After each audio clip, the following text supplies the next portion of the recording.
की बार हल्ला नहीं मच गया है गुहार, और रामदेव की तरह चुनाव आयोग को भी भागना पड़ेगा पहनकर सलवार।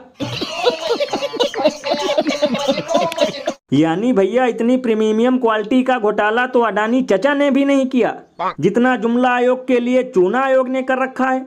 मतलब गड़बड़ी के अंदर गड़बड़ी। बताओ, कभी इलेक्शन कमीशन अपनी वेबसाइट को बंद कर रहा है, कभी डिजिटल ड्राफ्ट वोटर लिस्ट हटा रहा है, और नेताओं को नोटिस भेज रहा है ऊपर से।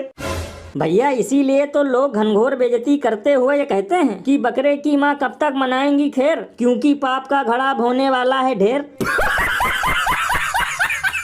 ये बड़ी अच्छी बात कही आप।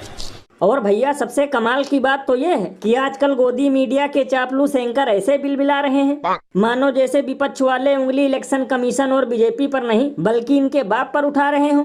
लल्लन भैया इसीलिए तो इन्हें शास्त्रों में कहा गया है दोगला, क्योंकि बीजेपी के बचाव में फाड़ देते हैं कुत्ते।